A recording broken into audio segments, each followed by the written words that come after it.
हे WhatsApp guys, कैसे हैं आप सभी। आज है 26 मई। आज हम बात करेंगे जितने भी करंट अफेयर्स के प्रश्न बनते हैं उनके बारे में, जितने भी फैक्ट बनते हैं उनके बारे में डिस्कस करेंगे। इस वीडियो की पीडीएफ फाइल पाने के लिए आप हमारे टेलीग्राम ग्रुप को ज्वाइन कर सकते हैं। टेलीग्राम ग्रुप की लिंक नीचे डिस्क्रिप्शन में मिल जाएगी।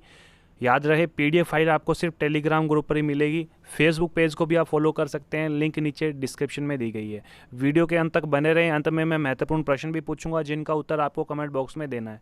अगर चैनल पर नए हैं तो सब्सक्राइब करें हमारे चैनल को, जुड़े रहे करंट अफेयर्स के सर्वोत्तम चैनल से। नमस्कार दोस्तों, मैं हूँ राकेश, आप देख रहे हैं 24G स्टडी।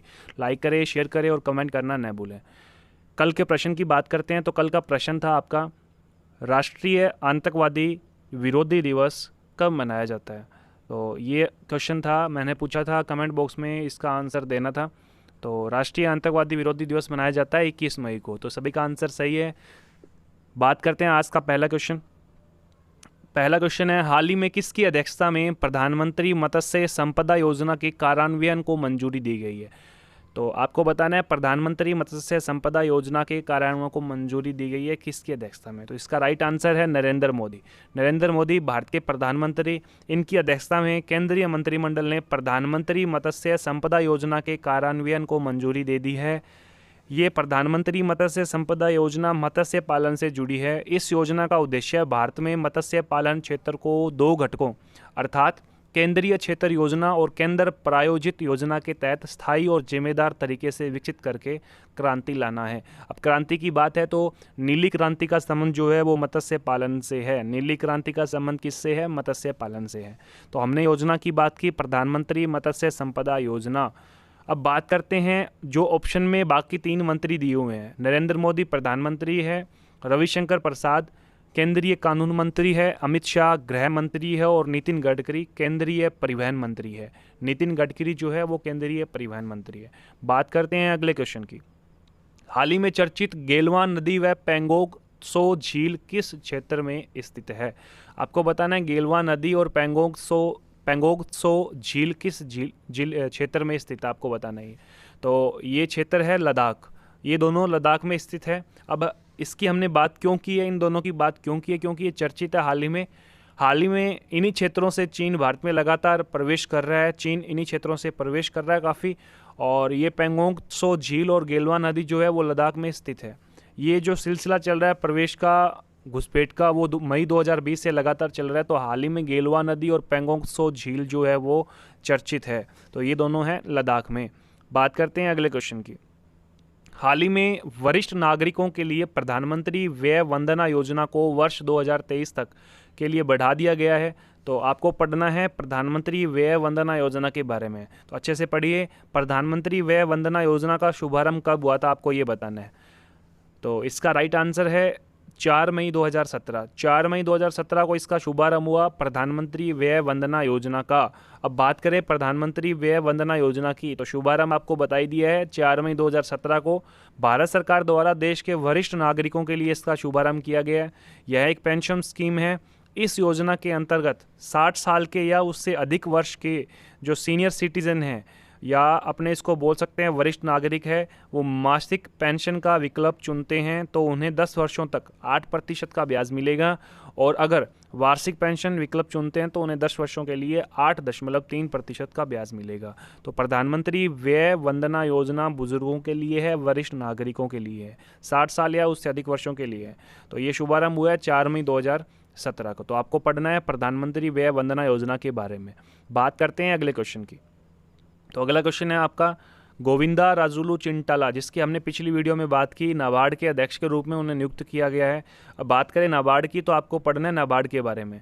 मैं अभी बता देता हूँ नाबार्ड के बारे में। आपको बताना है नाबार्ड की स्थापना कब हुई थी। तो अंदाज़ा है, आपको पता है तो बता सकते हैं, गैस कर सकते हैं। नाबार्ड की स्थापना कब हुई थी? नाबार्ड की स्थापना हुई थी 1982 में। 1982 में 1982 में नाबार्ड की स्थापना हुई थी। अब हमें नाबार्ड के बारे में पढ़ना है। तो नाबार्ड का पूरा नाम है national agriculture bank of rural development. स्थापना इसकी हुई है 12 जुलाई 1982 को। मुख्यालय है मुंबई में। अध्यक्ष वर्तमान में बता दिया गोविंदा राजुलू चिंटाला है। अब नाबार्ड क्या करता है? नाबार्ड जो बैंक है वो क्या करता है? ग्रामीणों को उनके विकास एवं आर्थिक रूप से उनकी जीवन स्तर सुधारने के लिए ऋण उपलब्ध करवाती है। तो ये था नाबार्ड। नाबार्ड के बारे में आपको पढ़ना है। बात करते हैं अगले क्वेश्चन की। तो हाल ही में भारत के पहले मानवयुक्त अंतरिक्ष अभियान गगनयान के लिए चुने गए 4 भारतीय अंतरिक्ष यात्रियों का प्रशिक्षण रूस में होगा। गगनयान मिशन कितने चरणों में पूरा किया जाएगा? अब मानवयुक्त अंतरिक्ष अभियान है गगनयान, कितने चरणों में पूरा होगा? तो ये चरण है 3 चरणों में ये पूरा होगा। पहला चरण है, बता देता हूँ, दिसंबर 2020 में जो मानव रहित मिशन होगा। दूसरा चरण होगा वो जून 2021 में होगा, मानव रहित ये भी।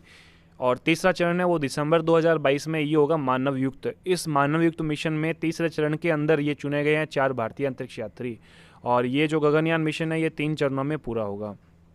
अब बात करते हैं अगले क्वेश्चन की। हाल ही में हॉकी के महान खिलाड़ी बलबीर सिंह सीनियर का निधन हो गया है। ये पूरा नाम है बलबीर सिंह सीनियर। बलबीर सिंह ने कितनी बार हॉकी में ओलंपिक गोल्ड मेडल जीता, यानी कि उन्होंने कितनी बार मेडल ये हासिल किया है, उनकी टीम ने ये हासिल किया है मेडल? तो लगभग ये पूरे 3 बार उन्होंने गोल्ड मेडल जीता है। उन्होंने खुद ने व्यक्तिगत तौर पे नहीं जीता है, उनकी टीम ने जीता है। तो ये टीम के हिस्सा थे, तो वो टीम थी 3 बार गोल्ड मेडल जीतने वाली। कब कब जीता उन्होंने? 1948 में लंदन में, हेलसिंकी 1952 में और मेलबर्न 1956 में। 1948, 1952 और 1956 ये 3 वर्ष ओलंपिक में गोल्ड जीतने वाली भारतीय टीम का ये हिस्सा थे। भारत के महान हॉकी खिलाड़ी बलबीर सिंह सीनियर का 25 मई 2020 को निधन हो गया था। 95 साल के थे। ये इकलौते खिलाड़ी है जो कि 3 बार ओलंपिक गोल्ड मेडल विजेता टीम के सदस्य रहे हैं। वे पद्मश्री हासिल करने वाले भी पहले खिलाड़ी थे। उन्होंने 1957 में पद्मश्री हासिल किया। 2018 में आई अक्षय कुमार की फिल्म गोल्ड बलबीर सिंह के जीवन पर आधारित थी। अक्षय कुमार की फिल्म थी गोल्ड, 2018 में आई थी। ये बलबीर सिंह के जीवन पर आधारित थी। तो बलबीर सिंह सीनियर का निधन हो चुका है हाल ही में 25 मई 2020 को। बात करें अगले क्वेश्चन की।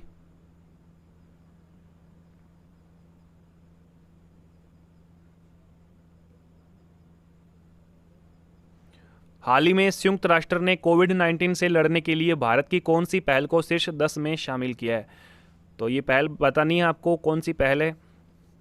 तो ये पहल है खुडोल। ऑप्शन नंबर सी ऑप्शन है खुडोल।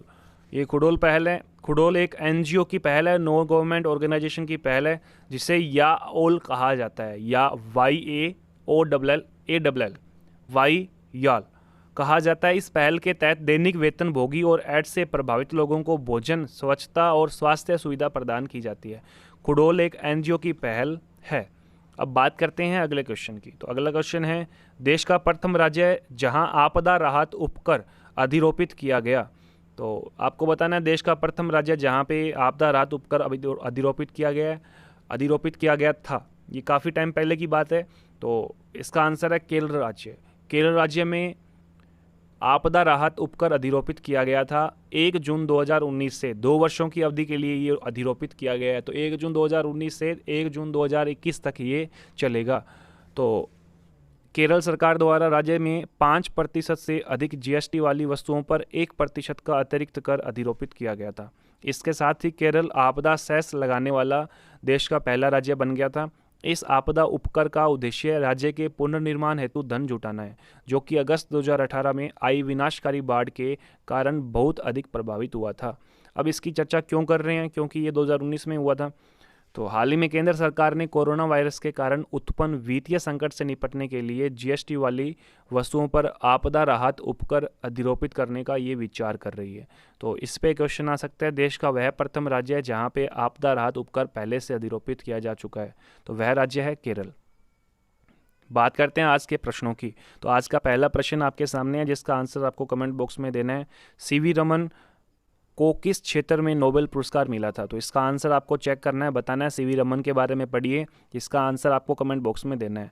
दूसरा क्वेश्चन आपके लिए है, रविंद्रनाथ टैगोर को नोबेल पुरस्कार कब मिला था? तो इसका आंसर भी आपको कमेंट बॉक्स में देना है। रविंद्रनाथ टैगोर के बारे में पढ़िए, आंसर आपको कमेंट बॉक्स में बताना है।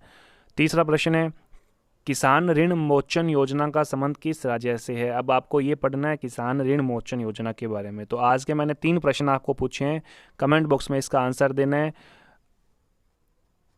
अगर प्रश्न अच्छे लगते हैं तो प्लीज़ लाइक कर देना यार, सब्सक्राइब तो बनता ही है। चैनल पर नए हैं तो सब्सक्राइब कीजिए हमारे चैनल को, जुड़े रहिए पढ़ाई के सर्वोत्तम स्तर से।